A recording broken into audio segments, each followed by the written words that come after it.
नमस्कार साथियों। बेस्ट ज्ञान चैनल पर मैं बीरम सिंह आप सभी का स्वागत करता हूं। रोज की तरह आज के इस वीडियो में हम देखेंगे मध्य प्रदेश और देश की अब तक की दिन भर की बड़ी खबरों का सारांश। वीडियो में दी गई जानकारी आपको उपयोगी लगे तो प्लीज़ लाइक जरूर कर दीजिएगा।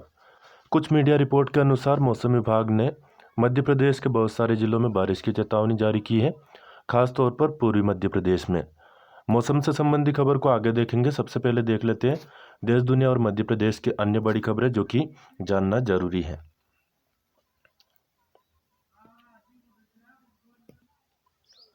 17वां प्रवासी भारतीय दिवस सम्मेलन मध्य प्रदेश के इंदौर में होगा 8 से 10 जनवरी तक।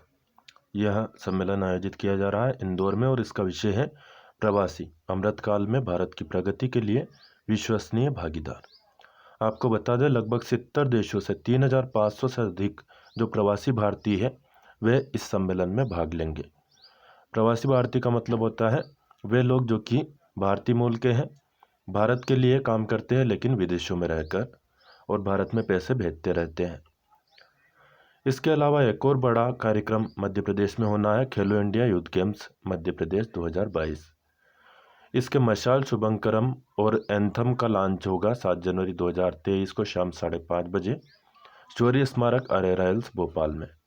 मुख्य अतिथि होंगे शिवराज सिंह चौहान और गरिमामय उपस्थिति इसमें रहेंगी केंद्रीय खेल राज्य मंत्री श्री निशित प्रामाणिक की। कार्यक्रम की अध्यक्षता करेंगी मध्य प्रदेश की खेल मंत्री और युवा कल्याण और तकनीकी शिक्षा मंत्री के साथ ही जो कि कौशल विकास और रोजगार विभाग के भी मंत्री हैं श्रीमती यशोधरा राजे सिंधिया। तो ये दो बड़े कार्यक्रम मध्य प्रदेश में होना है।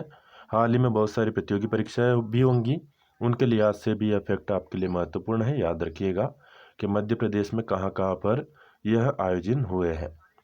बात करें खेलो इंडिया यूथ गेम्स की, तो खेलो इंडिया यूथ गेम्स का 5वां संस्करण है जो कि चलेगा 30 जनवरी से 11 फरवरी 2023 तक। जबलपुर में इसका आयोजन होना है। खो खो की प्रतियोगिता होगी 30 जनवरी से लेकर 3 फरवरी तक रानीताल स्पोर्ट कॉम्प्लेक्स में। वही तीरंदाजी की प्रतियोगिता 31 जनवरी से 3 फरवरी तक चलेगी फेंसिंग की प्रतियोगिता। वही साइकिलिंग की जो प्रतियोगिता होनी है वो होनी है खजूरी NH30 पर 8 फरवरी से 9 फरवरी तक यह प्रतियोगिता आयोजित होनी है। तो याद रखिएगा शुभंकर का जो लोकार्पण किया जाएगा वह जरूर भोपाल में हो रहा है, लेकिन खेलो इंडिया यूथ गेम्स का जो आयोजन होना है वह जबलपुर में होना है। और कब से कब तक होना है? 30 जनवरी से 11 फरवरी 2023 तक। राजगढ़ कलेक्टर श्री हर्ष दीक्षित ने राजगढ़ जिले में जो शीतलहर चल रही है, सर्दी और घना कोहरा छा रहा है, इसको देखते हुए नर्सरी से लेकर कक्षा 5वीं तक के विद्यार्थियों के लिए 6 और 7 जनवरी तक 2 दिन का अवकाश रखा है। हालांकि बड़ी कक्षाएं लगातार जारी रहेगी। तो पहली से 5वीं तक के जो बच्चे हैं या यूँ कहें कि नर्सरी से 5वीं तक के जो बच्चे हैं उनके लिए राजगढ़ जिले में छुट्टी घोषित की गई है। वही ग्वालियर कलेक्टर ने एक आदेश जारी किया है जिसमें कहा गया है कि ग्वालियर जिले में 2 से 5 डिग्री सेल्सियस तापमान होने और शीतलहर के कारण बच्चों के स्वास्थ्य को ध्यान में रखते हुए किसी भी शासकीय अशासकीय विद्यालय की प्री प्राइमरी से लेकर कक्षा 8वीं तक की कक्षाएं दिनांक 11 जनवरी 2023 तक संचालित नहीं होगी। तो 8वीं तक के बच्चों के लिए 11 तारीख तक छुट्टी यहाँ पर रख दी गई है। वही कहा गया है कि शेष विद्यालय जो है वह भी 9:30 बजे से पहले नहीं लगेंगे और किसी भी प्रकार के कोचिंग सेंटर या ट्यूशन क्लासेस 9 बजे से पहले नहीं लगेंगे।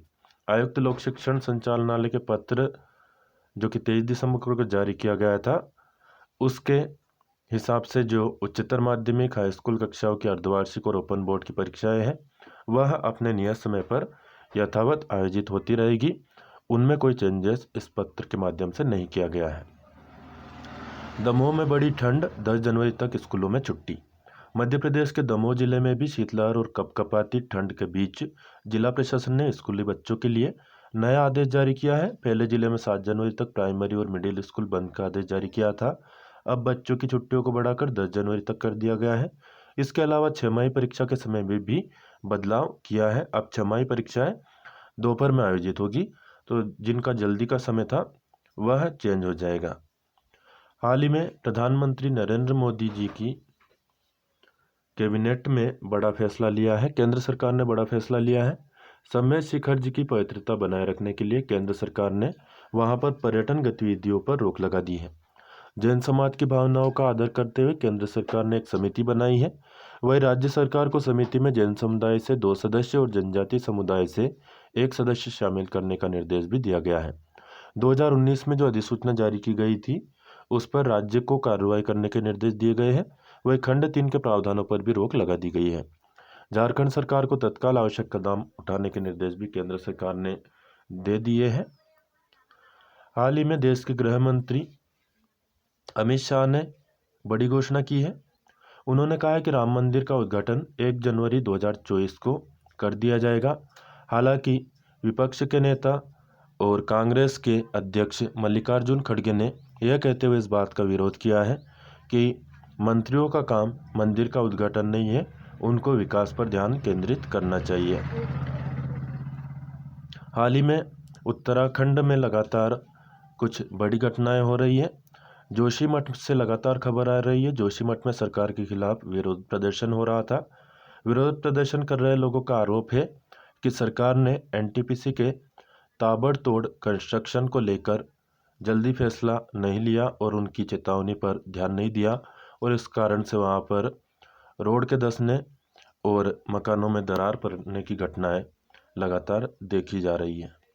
एक मंदिर भी वहां पर धराशायी हो गया है और राज्य सरकार ने बड़ी घोषणा भी की है। प्रभावितों के लिए 4,000 रुपये सहायता राशि की घोषणा भी वहां पर की गई है। अब आपकी प्रतियोगी परीक्षाओं के लिए कुछ फैक्ट आपको बता देते हैं जो कि महत्वपूर्ण रहते हैं। एक प्रश्न है, जल जीवन मिशन के तहत देश का पहला हर घर नल से जल सर्टिफाइड जिला कौन सा है? यह प्रश्न आपकी प्रतियोगी परीक्षाओं में पूछा जा सकता है, तो याद रखिएगा। आप आंसर कमेंट करके भी बता सकते हैं।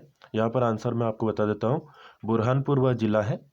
आपको बता दें, जल जीवन मिशन 2019 में शुरू किया गया था और 2024 तक इसको पूरा करने का लक्ष्य रखा गया है।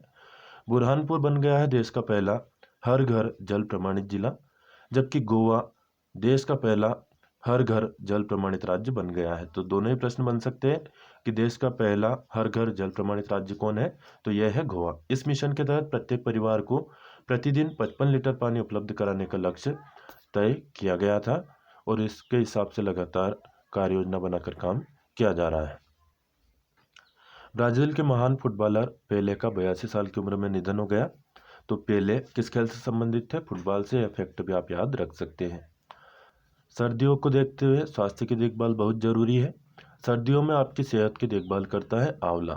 विटामिन सी इसमें भरपूर मात्रा में होता है और इम्यूनिटी भी बढ़ती है। किडनी और लीवर को भी स्वस्थ बनाए रखता है आंवला। इसके साथ ही रक्त शर्करा यानी कि ब्लड शुगर के स्तर को भी कम करता है। तो आंवला का सेवन जरूर करना चाहिए। स्वास्थ्य को देखते हुए काफ़ी लाभप्रद है आंवला। खेल से जुड़ी खबरों की बात करें तो पुणे में खेले गए दूसरे T20 मैच में श्रीलंका ने भारत को 16 रनों से हरा दिया है और इसी के साथ श्रृंखला में 1-1 से बराबरी कर ली है। श्रीलंका ने 20 ओवरों में 6 विकेट पर 206 रन बनाए, जबकि भारत की बात करें तो भारत ने 8 विकेट पर 20 ओवरों में 190 रन ही भारत बना सका है। अगला मैच आज खेला जाएगा जिसका प्रसारण शाम को विभिन्न चैनलों पर किया जाएगा। साथियों, डेली न्यूज़, करंट अफेयर्स, सरकारी योजना और नौकरी की जानकारी के लिए इस चैनल को आपने अभी तक सब्सक्राइब ना किया हो यानी कि सदस्यता ना ली हो तो ले लीजिए। एकदम मुफ्त है, कोई नया पैसा आपकी जेब से नहीं जाएगा, निश्चिंत रहे। वीडियो में दी गई जानकारी आपको उपयोगी लगे तो प्लीज़ लाइक जरूर कर दे और अन्य दोस्त जो भी आपसे जुड़े हो फेसबुक, व्हाट्सएप या टेलीग्राम ग्रुप के जरिए उनको भी शेयर करें। आपके प्रश्न या सुझाव कमेंट करके बताएं। केंद्र सरकार ने एक और बड़ा फैसला करते हुए देश के हर कोने तक देश की बात पहुंचाने का निर्णय लिया है और इसके लिए दूरस्थ जनजाति, वामपंथी, उग्रवाद प्रभावित सीमावर्ती क्षेत्रों और आकांक्षी जिलों में रहने वाले लोगों को 8 लाख डीडी फ्री डिश वितरित किए जाने का निर्णय लिया है। तो अब जो आकांक्षी जिले हैं, जिनमें राजगढ़ जिला भी आकांक्षी जिलों के अंतर्गत आता है, तो यहाँ के लोगों को 8 लाख डीडी फ्री डिश वितरित किए जाएंगे सरकार के द्वारा मुफ्त में। हालांकि यह देखने वाली बात होगी कि पहले सीमावर्ती क्षेत्रों को ही इसमें लिया जाएगा या फिर देश के सभी जिलों को लिया जाएगा। आपको बता दें, देश के 80% से अधिक आबादी तक पहुंचने के लिए आकाशवाणी कवरेज को इस योजना के तहत बढ़ाया जाना है। सूचना और प्रसारण मंत्रालय ने इस बात की जानकारी दी है। मध्य प्रदेश के जो राज्यपाल हैं, इनका नाम है श्री मंगूभाई पटेल। इनसे मध्य प्रदेश के पुलिस महानिदेशक श्री सुधीर सक्सेना ने भेंट की है। तो ये दोनों नाम आपके प्रतियोगी परीक्षाओं की दृष्टि से महत्वपूर्ण है। याद रखिएगा। राज्यपाल कौन है और पुलिस महानिदेशक कौन है मध्य प्रदेश के, यह फैक्ट आपको याद रखना है प्रतियोगी परीक्षाओं की दृष्टि से। नए साल में एमपी में निकली बम्पर भर्ती। न्यू ईयर पर एमपी प्रोफेशनल एग्जामिनेशन बोर्ड ने अलग अलग विभागों में 12,678 पदों पर भर्ती निकाली है। इसमें पटवारी पदों के लिए आवेदन भी शुरू हो गए हैं। इसके अलावा सहायक ग्रेड 3 स्टेनोटाइपिस्ट और अन्य पदों पर भी वैकेंसी निकाली है। अब बाद में एक गजट नोटिफिकेशन के जरिए और भी पदों की संख्या में बढ़ोतरी कर दी गई है, ऐसी सूचना है।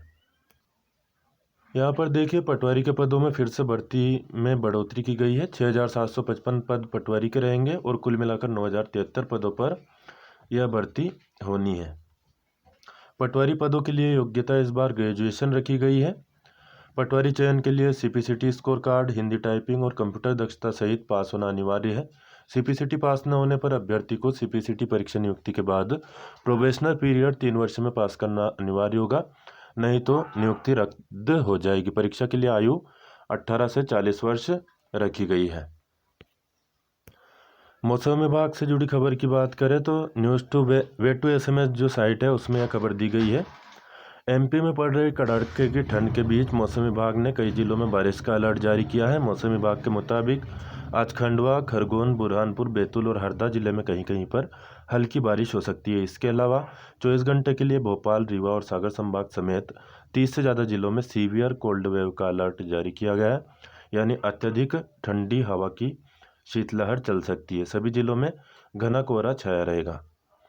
फिलहाल इस वीडियो में इतना ही। धन्यवाद। जय जवान, जय किसान, जय हिंद, जय भारत।